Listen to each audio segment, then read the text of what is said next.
first question I wanted to ask was just around why you were keen to join the strategic advisory group and what you're most looking forward to as the chair.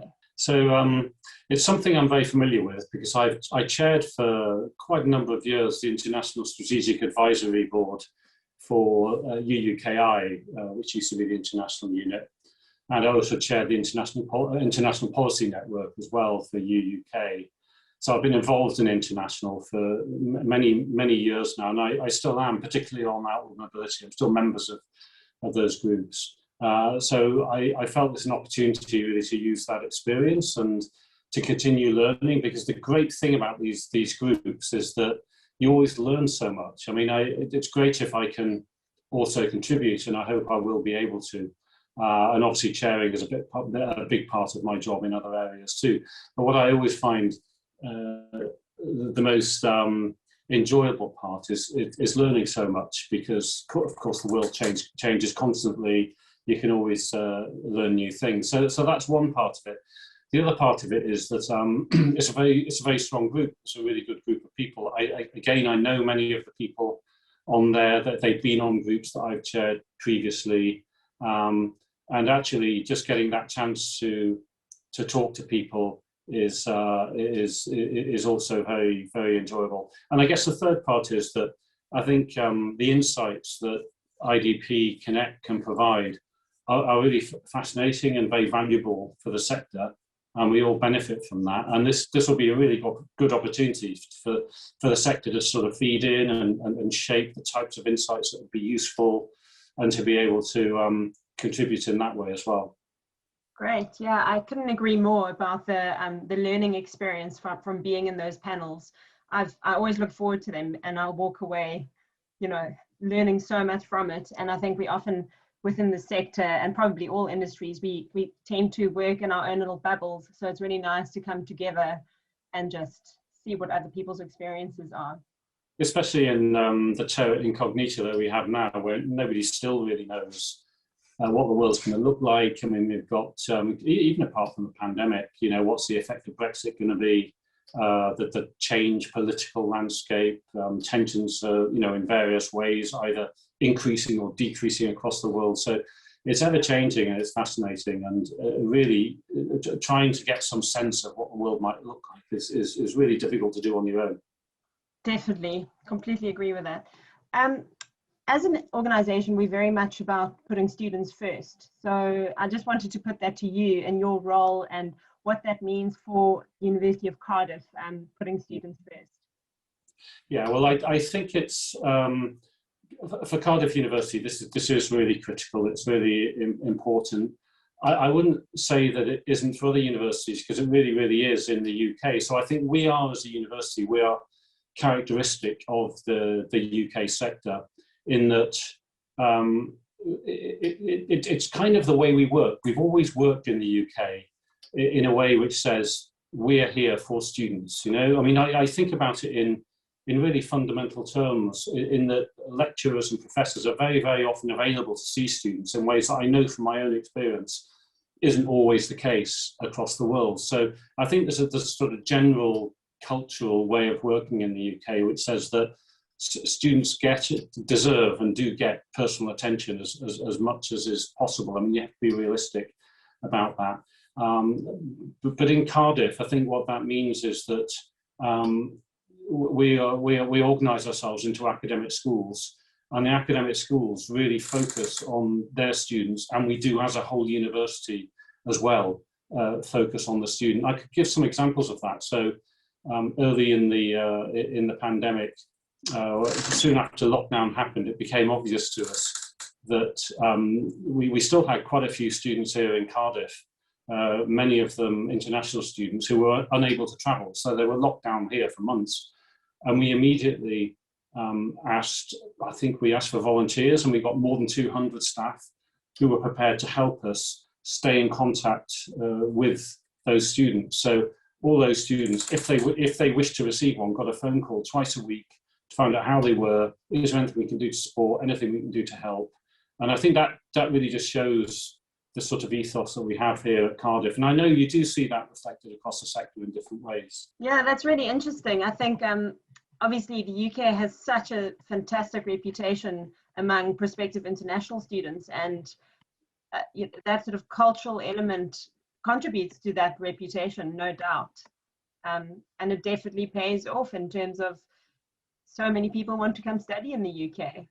Yeah, it is noticeable. One of the things that absolutely struck me during this whole period now, since beginning of last year in 2020, is how determined students, international students, still are actually to come to Cardiff.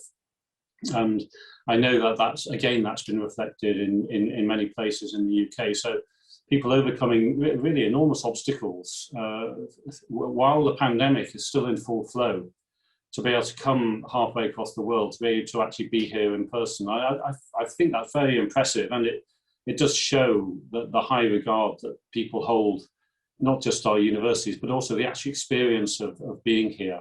I mean, many students, of course, chose remote study, and we made all that available. But it's quite striking how many are prepared to travel as well. Absolutely. I think it's helped that the government's kept the borders open to international students too. Yes, that's right. And the government's been really supportive all the way through this. Yeah. I think on that note, like as an organization, we very much pride ourselves on building trusted relationships between institutions and counselors and students. What would you say, or how important would you say is that trusted human interaction and relationship building when it comes to international admissions? Well, it's absolutely critical, and it counts for student recruitment and admissions overall. You know, when people are making a big decision, and I would say that it is particularly important for international students, because if you look at it from the students or the applicants' point of view, they're making a really big decision, and there are many choices available across the world. If you decided you're going to study abroad, even if you've decided it's going to be in an English-speaking country, which is one decision you could make, the competition is enormous, or at least the range of opportunities is enormous. And what really makes the difference is the human touch and building a relationship of trust and confidence, so that, you know, from the university, first of all, obviously has a really good offer, and you know, it's what the students want to study, and you're really honest and clear with the students about, or the applicants, about whether this is right for them. You know, I will absolutely support any international officer or admissions tutor that says to a student, I don't think this is right for you. I think you should go to a different university or do another program. I think that's extremely important. You've got to have that level of confidence. And of course, where an organisation like IDP Connect can help is to help build that confidence and to build that trust, and to allow those relationships to flourish. Absolutely. I mean, that makes it more sustainable for everyone. So it's worth going, you know, having that approach. I guess that sort of just makes me wonder about how you balance recruiting quality students versus volume. You know, that's definitely something we try and work with institutions to ensure they have, you know, that quality element when it comes to recruitment. How do you manage and balance that? Yeah, well, I think it depends really on what, in a sense, which part of the sector you're in, but certainly for Cardiff, there are many reasons why you have to make sure, as I just said, actually, that the student is capable of being successful, not just scraping by, but being successful in the programme. So it's really important to get the right quality of student. When I say quality, I also mean fit, you know, that they're the right student for Cardiff University and a particular programme they want to study. And there's a couple of really strong reasons for that. And the obvious one is reputation. You know, if you recruit students who don't succeed and run into difficulties, then word gets round about that, and that isn't helpful. It's also very, in a sense, it's very costly, because you have to put in more, you know, greater levels of support, and so that ties up time which will better actually be deployed supporting students who are more suitable for the programme. And the third thing is this, which is I think the most important, you have a moral obligation to make sure that students that you recruit are the right ones for the program that they've applied for. So it is really important to us. And we're fortunately in the position where we do get tens of thousands of applications from international students a year, and many more than we could accommodate. So it is absolutely possible for us to have that approach where we can make sure that students really are appropriately qualified, and it's the right decision for them as well as for us. Yeah, I guess that's why it's really vital to have trusted partnerships with people who can help you identify and recruit in that way. Yeah. The next question is around sort of threats and opportunities, and obviously the world has seen some significant political changes over the last months and years, from Brexit, the US administration changing, and Chinese international student numbers decreasing with COVID. So from your perspective, what would you say is the future of the higher education landscape, and what are the key opportunities and threats on the horizon? Well, if I knew that for sure, I'd be in a very, very good position. But given what we know now, I think one can only speculate. But I think you can certainly speculate in an informed manner. And what I'd say is that very clearly there's been a huge shift in the way that universities operate and the way student recruitment operates, as there's been a huge shift in the way many things have operated because of the pandemic, and that will change the way we operate into the future, because there are certainly things about, or aspects of, remote learning and teaching and remote service provision, in other words support for students and the kind of services they need to access, that we will benefit from in the future and retaining. And the big challenge for universities is to work out what is the right balance, how much of these new things that we've learned about interacting with students and delivering our education, actually our research as well, and services to students, how much of that do we retain and keep in a blended model? So even if students are on campus, there may well be certain things that it makes more sense to do via remote methods, and I think the challenge really over there, and it has to be fairly quick, but certainly over the next 6 months, is to figure out what that looks like for next year, and then over the next 2 to 3 years, what does it look like permanently, and then how many, once you've done that, you then need to consider what difference does that make in terms of the way you operate and what you can actually do. I hope that we'll be able to enrich our offering. I think we'll be able to make an enhanced offering to students so that they will get the great sort of in-person experience that they want, but we'll be able to improve on that by means that we've discovered we can actually employ through the experience of the pandemic. So, but having said all that, there are some big threats, really, I think, to the whole system, and one is, will there be some form of competitive rebalancing? Because in that sort of world, you're much more likely to be competing with universities across the world that can offer things remotely, and we've all learned how to do that. So it's not just you're not as geographically limited as you were, and that means that the opportunities for competition are much greater.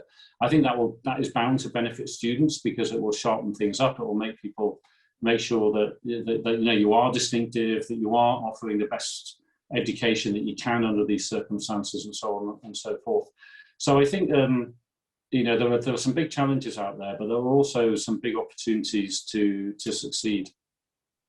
That's such a thought-provoking answer. I really like that. I think it's so interesting what you say about how it would just make it so much more competitive and actually potentially ensure that standards are extremely high. And I think that's across all industries, actually, with the changing workforce, people being able to work remotely, organizations recruiting from anywhere in the world. It's going to be very interesting to watch that space and see how that all evolves.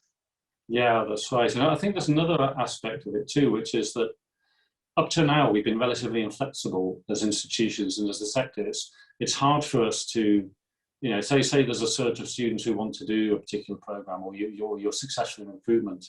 it's up to now it's been more difficult to flex capacity to match that. Whereas I think in the future it will be more possible. So if you do get a big influx of students who want to do, for example, data science, which is an area where we've seen huge growth, and I'm sure others have as well. We've seen hundreds of extra students on programs. Because it's data science, they're used to this kind of thing anyway. But I think that that approach that you can say, well, we don't need to find 3 extra lecture rooms. We can do some of this, we can do remotely without having to have that extra physical capacity. So I think it is going to change again in ways that we haven't really fully worked out yet. Absolutely. And I think most importantly, I think it will benefit students. Yeah. Which is what we all ultimately want. So that's a definite positive. I guess on that note, in terms of the role of data and tech, that's obviously something that we very much specialize in at IDP Connect. Just how institutions can look at student data and tech and inform their marketing strategies based on that. What do you think the role of tech would be in going forward for the sector and for institutions particularly? I think IDB Connect has shown how really important data is and how useful data can become, because I think the crucial thing is here, you can have as much data as you like, but what you actually need is information. And so you need to be able to extract from those data the right information. And actually that takes me back to the Strategic Advisory Board, because I think that's our support and help informs the way in which the information then is generated from the data, and also what data you generate in order to create the information, which is quite a virtuous circle. But I think what we're going to be increasingly seeing, and it is a development that we've had now for probably a couple of decades at least, is that those institutions that really either generate or have access to and know how to interpret the right data, and then are able to take the right decisions based on that, are the ones that will succeed. And it's just absolutely critical. We spend an awful lot of time scrutinizing the data we have and trying to doing our very best to draw conclusions from it as to what that means for our marketing strategy, our recruitment strategy, our admissions practice. And in fact, before the pandemic, we had just come up with a very, very clever algorithm that was enabling us to predict from previous applicant behavior what the likely enrollment of postgraduate taught students would be, which is so much more difficult with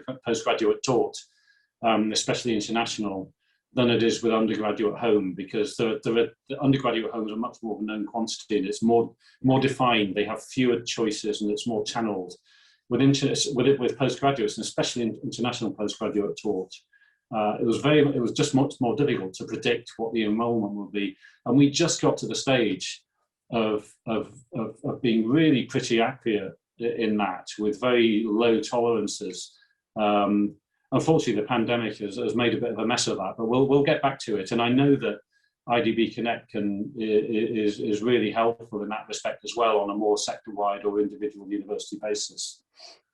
Yeah, I think the sector in general, institutions are coming are much more keen to be data-led, and I think it's so crucial for market research. It's a key part of market research. So yeah, I'm glad to hear you also embrace that. My two more questions. The second last one: how do you view your civic duty as a university, and how do you think IDP Connect can contribute to that?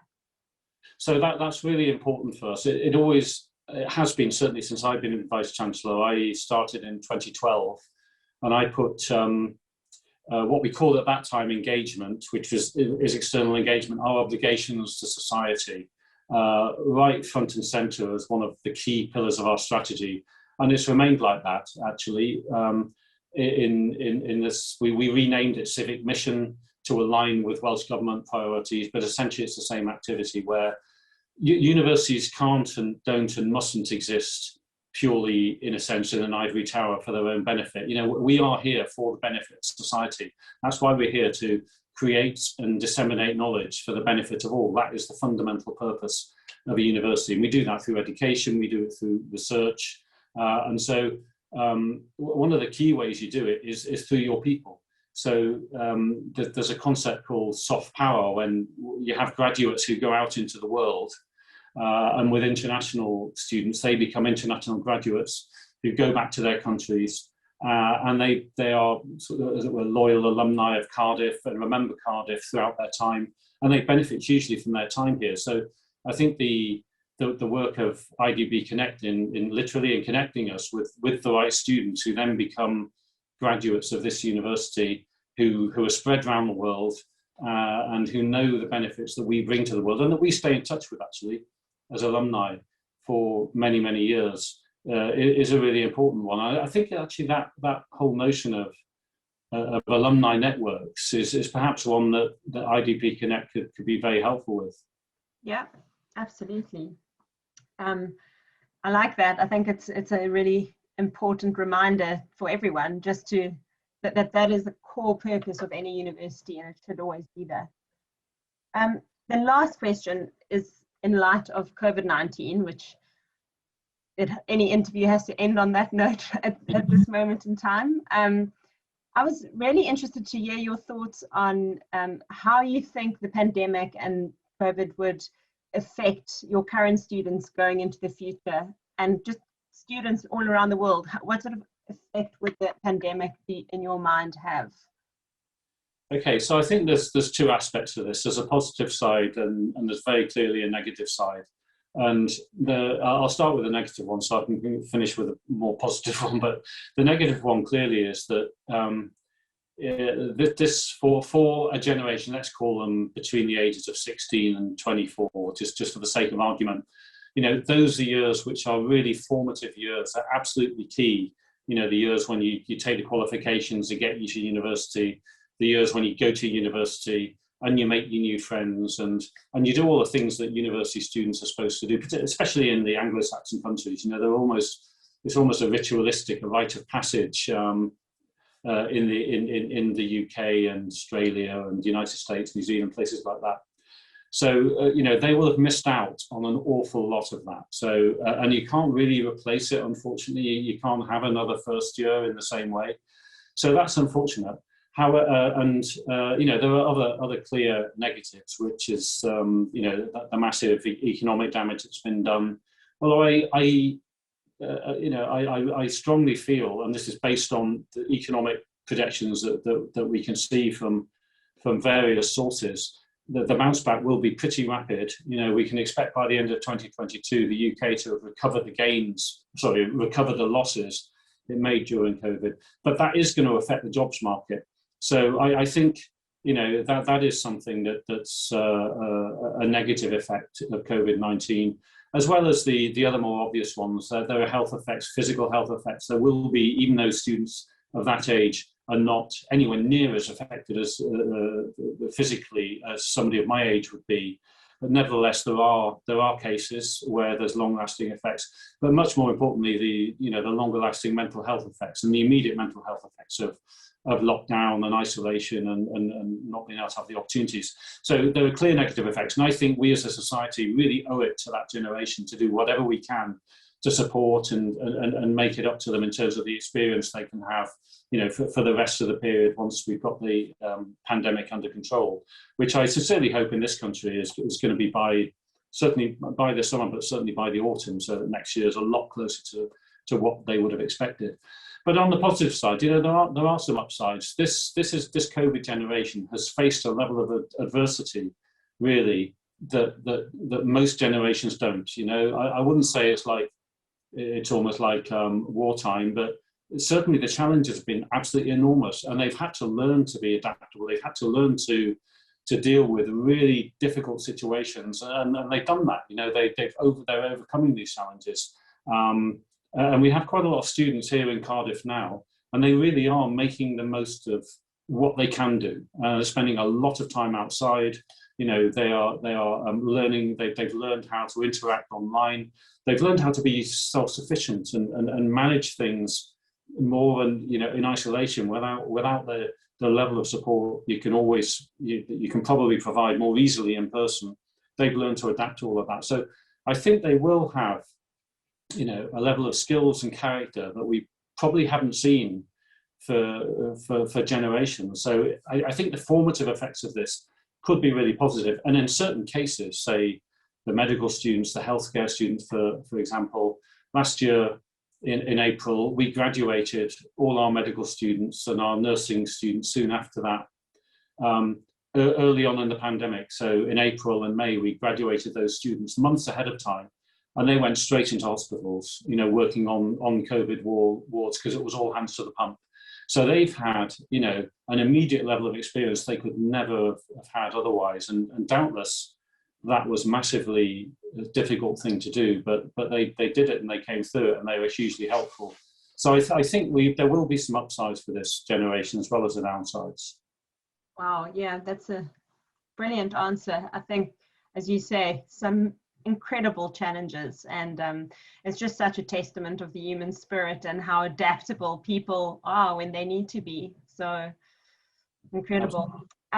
Okay, well, thank you very much. I think that was everything I had to ask, and thank you for your excellent answers. It was really insightful. I really enjoyed that.